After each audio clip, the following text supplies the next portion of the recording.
अमित शाह के बयान पर असम के सीएम हेमंत बिस्वा शर्मा की झूठी हंसी, मंच पर दिखा मजेदार पल। तालियों की गड़गड़ाहट के बीच अमित शाह के इस बयान ने खींचा सभी का ध्यान। एक वाक्य और बदल गया पूरा माहौल।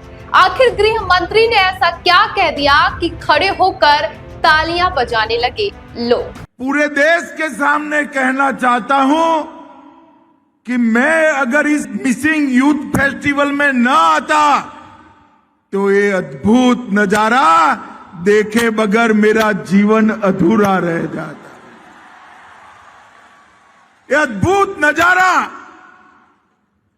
युवा भाइयों बहनों से भरा हुआ है बड़ा मैदान, यहां से बोगीबिल ब्रिज तक जहां भी देखते हैं रंग बेरंगी मिसिंग कपड़ों के साथ हमारे मिसिंग युवा उपस्थित हैं। कोई गाता है, कोई बजाता है, कोई नृत्य करता है, कोई साहित्य की चर्चा करता है, कोई भाषा की चर्चा करता है। मिसिंग यूथ फेस्टिवल ने समग्र देश के ट्राइब को एक अलग दिशा बताई है। अपने अधिकारों की रक्षा, अपनी संस्कृति की रक्षा, अपनी भाषा, साहित्य, नृत्य, संगीत, इसकी रक्षा करने का रास्ता ये यूथ फेस्टिवल है। हाथ में बंदूक लेकर नहीं किया जा सकता। बड़ी गंभीरता से बताइए, डिब्रूगढ़ वालों को इतना परेशानी नहीं है, मगर आसाम की परेशानी डिब्रूगढ़ की है या नहीं है भाई? जरा जोर से बोलो, आसाम की परेशानी हम सबकी है या नहीं है? पक्का है? आसाम में घुसपैठ होना चाहिए क्या? अरे जोर से बोलो, होना चाहिए क्या? एक कांग्रेस पार्टी ने असम को घुसपैठ कर अपनी वोट बैंक की राजनीति से सत्ता प्राप्त करने का घुसपैठियों के माध्यम से एक हथियार बनाया था। मैं बधाई देना चाहता हूं भाजपा सरकार को, असम की और हमारे मुख्यमंत्री को कि ये डेमोग्राफी बदलने का सिलसिला उन्होंने बंद कर दिया। 1,26,000 एकड़ भूमि बांग्लादेशी घुसपैठियों से मुक्त कराने का काम ये भारतीय जनता पार्टी की सरकार ने।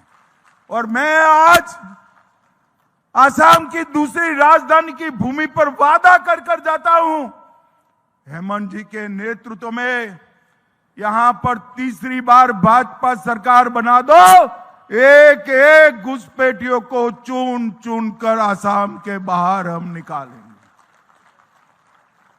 ये घुसपैठिया किसी भी तरह से आसाम और देश का भला नहीं कर सकते। हमारे सीमित संसाधन हैं, हमारे गरीबों का अधिकार घुसपैठिया छीनते हैं, हमारे डेमोग्राफी को बदल रहे हैं और देश की सुरक्षा के साथ भी वो लोग कॉम्प्रोमाइज करते हैं। मित्रों, ये घुसपैठिया इन्होंने श्रीमंत शंकर देव की जन्मभूमि को भी नहीं छोड़ा था और काजीरंगा के जंगलों में घुसपैठियों ने शिकार कर हमारे गैंडों को खत्म करने का काम किया है। आज आसाम की जनता को मैं अपील करने आया हूं, ये जनसांख्यिकी का जो परिवर्तन है, इसको अगर आपने रोका नहीं तो आसाम आने वाले दिनों में बहुत दिक्कत में आएगा। और जनसांख्यिकी का परिवर्तन, घुसपैठियों को रोकने का काम केवल और केवल भारतीय जनता पार्टी कर सकती है और कोई नहीं कर सकता। मोदी जी ने डिब्रूगढ़ के लिए एक बहुत बड़ा काम किया है।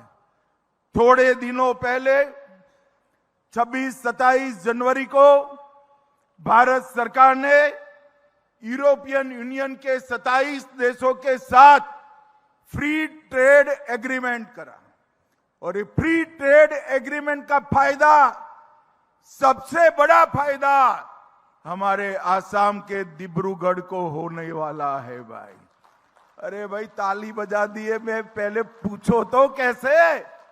चलो मैं ही बता देता हूं, यहाँ के चाय बागानों में जो चाय बनती है ना, वो पूरे यूरोप के 27 देशों में 0 टैरिफ के साथ यूरोपियन के मॉर्निंग टी के कप में पहुंच जाएगी। एक बहुत बड़ा बाजार आसाम की चाय के लिए मोदी जी ने खोला है।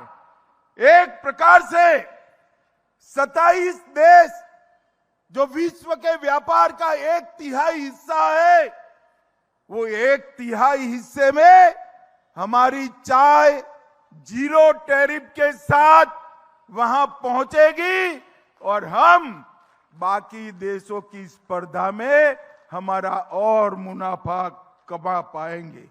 ये मोदी जी ने जो कमाल किया है, इससे पेरिस से लेकर बर्लिन तक हमारी चाय पहुंचाने का रास्ता खोल दिया है।